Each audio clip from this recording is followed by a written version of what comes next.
What is going on, guys? Welcome to the podcast with Nick Mancini and Ben Ratz. Hey, Ben, Hello. I'm good. good How to are you, have you Nick? on the show. It's good to Awesome. be here.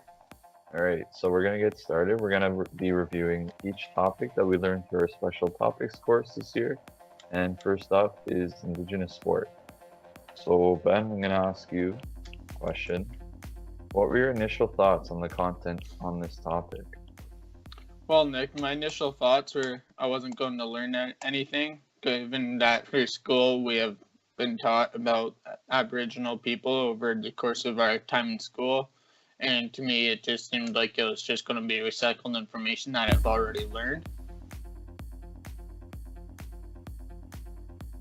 So we're going to move to the critical thinking section. What challenged you during this learning experience? I would say the showcase was the most challenging. Just like seeing all the different games that we've had that we were like teaching or like were being ran, like the different types of showcase, like the different types of games that were modified from Yeah, the original Aboriginal games. cool. That another challenging thing was understanding the real indigenous games and like the history of those was also because there wasn't a bunch of information as opposed to like the Olympics or something. So it took some time to get my head around the history of those. Now that I know the correct term is indigenous people, I'm gonna start referring to them as indigenous people until I know what tribe they come from, whether it be First Nations or Inuit, and then I'm gonna see if it's okay if I call them by their tribe, so like Inuit or First Nations. And if that's not okay, then I'll continue calling them indigenous.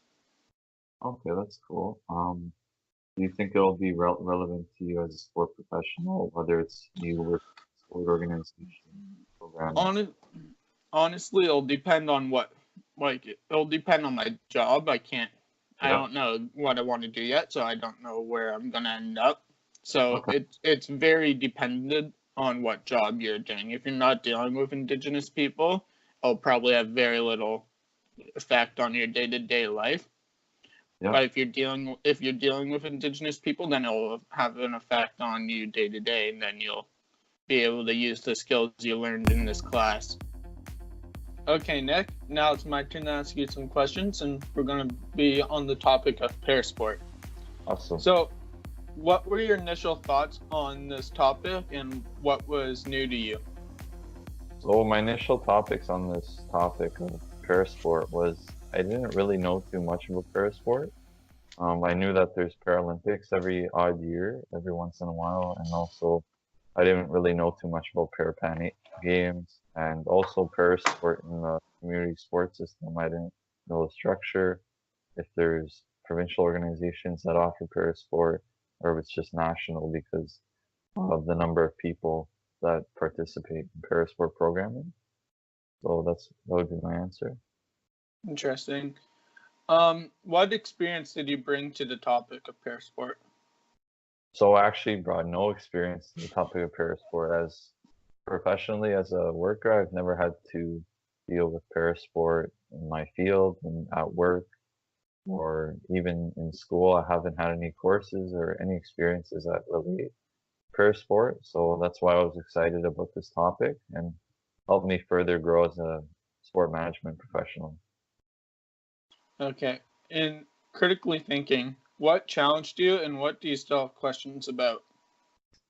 What challenged me was that there's so many different ways that um, we could view parasport athletes, and even just by what we call them, instead of saying things like, "Oh, they're disabled," there's actually proper terms of what we should be calling them, such as people with disability, people in a wheelchair, instead of just calling them disabled because that could be offensive. So I guess I would challenge myself to remember those key terms and make sure I don't make that mistake and offend people. All right, so we're back with our final segment, and this is going to be on game day operations. Ben, welcome back. Thank you. We're gonna get started now, and we're gonna ask similar questions as to what I asked you earlier. So, what were your initial thoughts on the topic of game day operations, and Um, what you could also allude to that and say what was new to you, and what experience you might have had before on this this topic. this was definitely the topic I was most interested in learning about, as I've had no experience in game day operations. Okay. So, going so my initial thoughts were going in where this is very interesting. I really want to learn more about this because it's like mascots, all the technical stuff.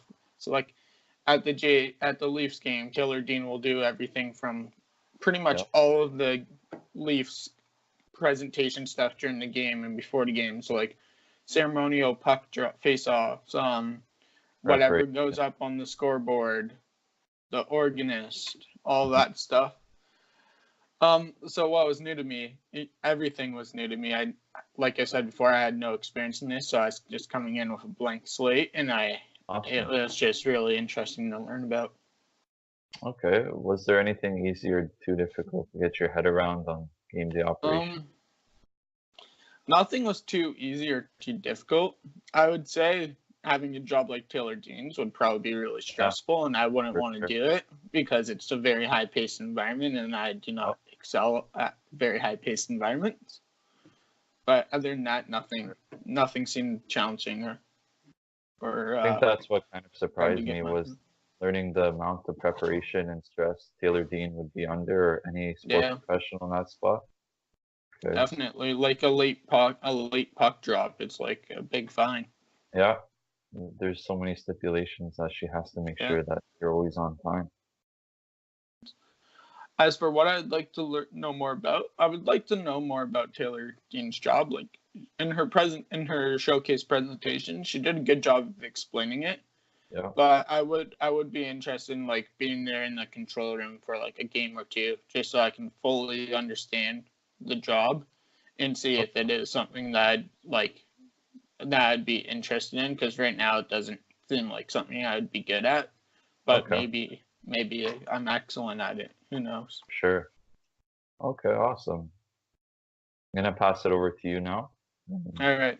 For the future So for Nick, in the future forward topic, what or subtopic, how do you think this topic will help you in the future in sport management field? So I think it's important to know this for sure, because if I want to work in either professional, semi-pro, any sport is gonna have, especially at a professional level, game day operations aspects. So if I want to be involved in game day operations, this is definitely an awesome course to know, and Yeah. I feel better educated on the topic.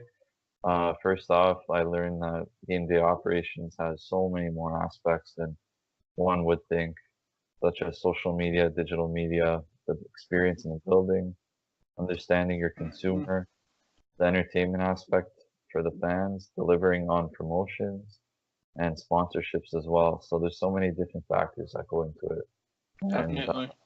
I could use these notes in my future, and it'll help me better prepare for such situations in game day operations. So you mentioned that you figured all the new stuff that you learned that goes into it and how it's a very Yeah. like in-depth field. So what is another key learning that on this topic that you learned about? Another key learning I would say would be fan identification and learning the reasons as to why fans go to the game. And as a game day operations professional, yeah, that has to be your top priority, is figuring out which fans are here and why they're here, so that you can tailor the experience of the jumbotron, of the events, the games, and even the music to the fans. So, like for example, low fans go for social reasons. Medium fans are just bandwagoners that are there to have a good time because the team's winning. And a high fan has a high allegiance to the team and won't ever sway, such as Dark Guy for the Maple Leafs playoffs. He always seems to show up. So, yeah, that's definitely what's important in relating to game day operations as a professional in the future as well. Definitely. All right, Nick, that ends our this segment. Thank you for coming on and talking about game day operations. Thanks for having me on, Ben. It was a blast. Thank you. Have a good day.